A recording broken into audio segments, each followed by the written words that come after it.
వచ్చినా మీ అందరి సహకారంతో మనము ప్రతి ఒక్క పురోహితుడికి కూడా ఏదైనా ఇబ్బంది వచ్చినప్పుడు 10,000 రూపాయలు మనం అందజేస్తున్నాము. దానికి మీ అందరి సహకారంలో ఉందని నేను తెలియజేసుకుంటున్నాను. అదేవిధంగా మన వరదలు వచ్చినప్పుడు కూడా మన అందరి సహకారంతో ప్రతి ఒక్క పురోహితులు కూడా మంచిగా ఆహార పదార్థాలు కూడా ఇంటికి వండించి పంచిపెట్టే అందుకు కూడా మీ అందరి సహకారం ఉందని తెలియజేసుకుంటున్నాను. అదేవిధంగా వన భోజనాలు కూడా ప్రతి సంవత్సరం కూడా పురోహితుల కోసం ఈసారి వైదిక సంఘంతో కలిసి చాలా మంచి వైభవంగా నిర్వహించుకున్నాము. అందరూ కూడా చాలా ఆనందంగా వన భోజనాలు కూడా స్వీకరించాము, అన్నజీర్ణాలు చేశాము. కాబట్టి అనేక సేవా కార్యక్రమాలు చేసుకుంటూ ముందుకు పోతున్నందుకు మీ అందరి సహకారంతో ఈ కార్యక్రమం చేస్తున్న సభాముఖంగా తెలియజేస్తూ ఈ అవకాశం ఇచ్చిన మీ అందరూ కూడా హృదయపూర్వక ధన్యవాదాలు తెలియజేసుకుంటున్నాను.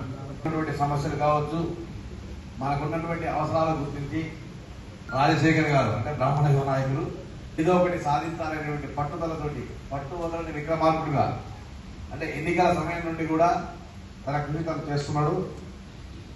ఈ మరొక యువ నాయకుడు యుగేందర్ గారిని ఆయన చేతుల మీద ఆవిష్కరించాలని చెప్పి మనసులో సంకల్పించుకున్నారు.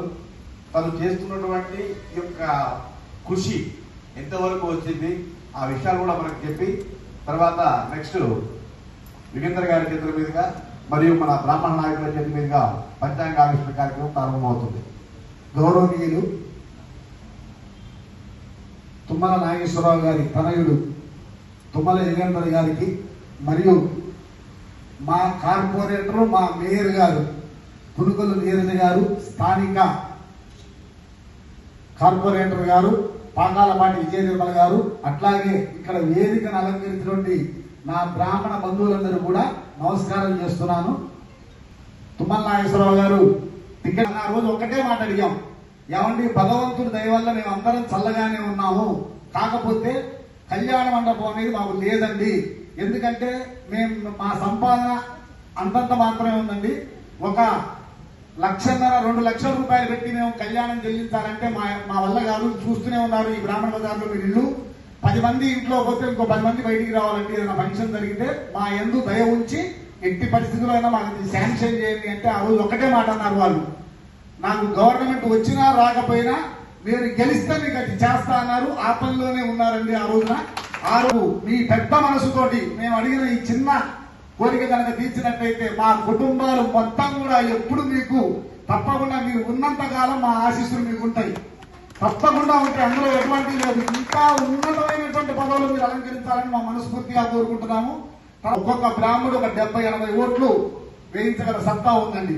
ఇది ఒక పురోహితుడు ఏ ఇంట్లోనైనా పోయి అడుగుతారు, ఎందుకంటే మాకు మాట ఇచ్చిన తర్వాత వాళ్ళు పొరపాటు తప్పరండి. అలాగే మాకు పూర్తి విశ్వాసం ఉంది. అయ్యా కోరిక చాలా చిన్నది, దాని ఫలితం అనేది చాలా ఎక్కువగా చూపెడుతుందని చెప్పి మా రాజశేఖర్ గారు చెప్పారు.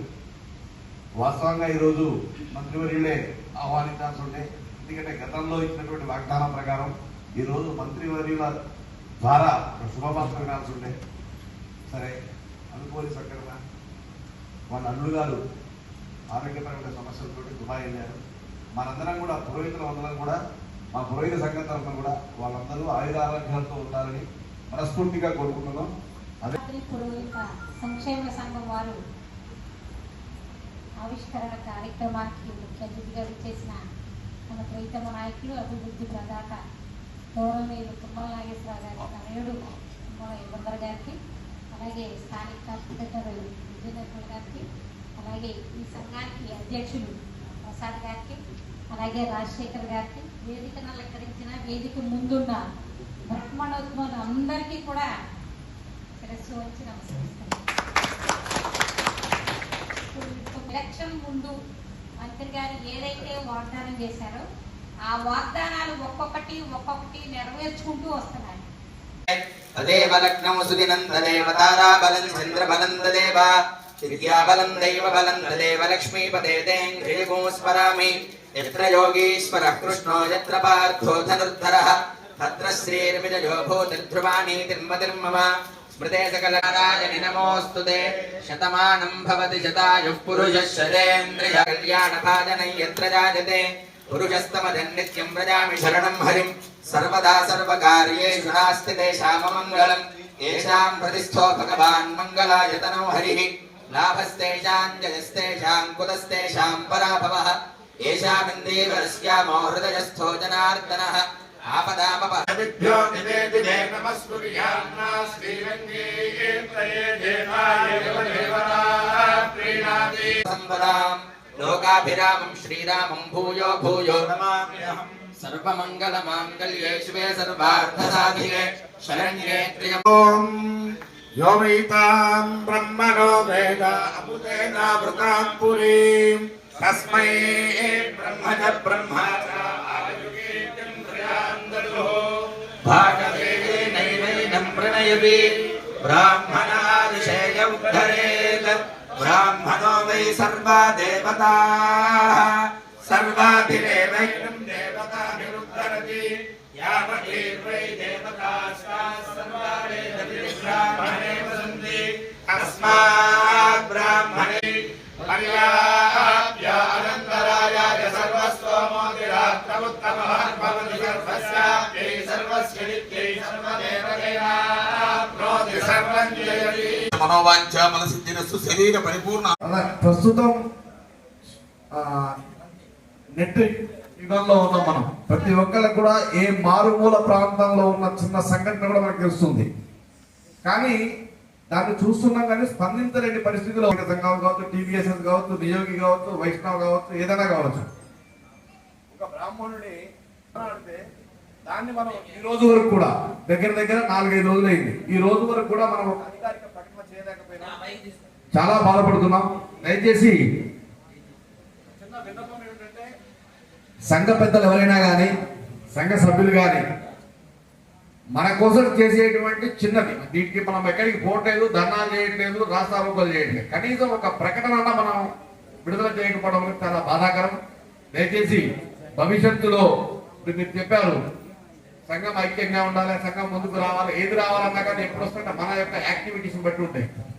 మీరు వెంటనే కనుక స్పందించి మరునాడే ఒక చిన్న పేపర్ స్టేట్మెంట్ కావచ్చు, ఏదైనా సోషల్ మీడియాలో, పేపర్ కాకుండా పర్లేదు, సోషల్ మీడియాలో అయినా మీరు ఖండిస్తూ ఒక వీడియో, ఎన్నో రీల్స్ పెడుతున్నారు ఇన్స్టాగ్రామ్ లో ఓపెన్ చేస్తుంటే ఒక అద్భుతం అవపడుతుంది. ఈ పురోహితుల్లో ఇంత చైతన్యం ఉందా? ఏ చైతన్యం వస్తుంది? సెల్ఫ్ చైతన్యం వస్తుంది కానీ సంఘ చైతన్యం రావట్లేదు. దయచేసి ఒకటి అర్థం చేసుకోండి, మీరే పెట్టండి, ఒక చిన్న వాయిస్ పెట్టండి, దీన్ని ఖండిస్తున్నాం. యువత బాగా నడుం కట్టాలి. ప్రతిదానికి వాళ్ళు బాధ్యత తీసుకొని కనుక వచ్చేటైతే సాధించలేదంటే లేదు. మన కార్యక్రమం అంటే పెడుతున్నాం కానీ ఇలాంటి కార్యక్రమం అంటే ఆ పోదాంలే వద్దాంలే అనేటువంటి భావన ఉన్నట్టుగా కనపడుతూ ఉంటే అలాంటి పరిస్థితులు ఎక్కడ ఉంటే మనం ఏదైనా సాధించగలం. అందుకని అందరూ కూడా గమనించి ఏదో చెబుతున్నారు అనుకోకుండా ఎక్కువ సంఖ్యలో వచ్చి సభను జయప్రదం చేయటమే కాకుండా మంచి కార్యక్రమాల్లో పాల్గొని నేనున్నాను మీకే ఇబ్బంది లేదని చేసేటైతే మనం ఏదైనా సాధించుకోగలం. అంటే నా ఆలోచన ఏంటంటే ఒక బ్రీద బ్రాహ్మణుడు ఎవరైనా ఇబ్బంది పడుతున్నప్పుడు మనం సహాయం చేయడానికి ముందుండాలి. మనలో ఐక్యత లేదు అంటారు, ఉంది, లేకపోతే ఈరోజు ఇంతమంది వచ్చేవాళ్ళు కాదు. ఐక్యత ఉంది. అలానే ఏదైనా సహాయం చేస్తామన్నా కూడా మేము ఉన్నామని ముందుకు వచ్చే వాళ్ళు కూడా చాలా మంది ఉన్నారు. వారందరికీ మరొకసారి ధన్యవాదాలు.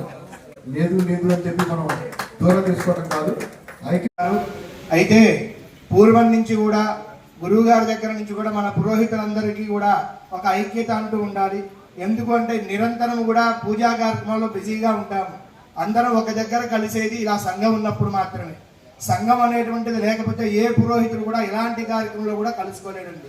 ఒక 2 సంవత్సరాల కాలంలో కూడా కొన్ని అనివార్య కారణాల వల్ల కొన్ని కార్యక్రమాలు చేయలేకపోయాము.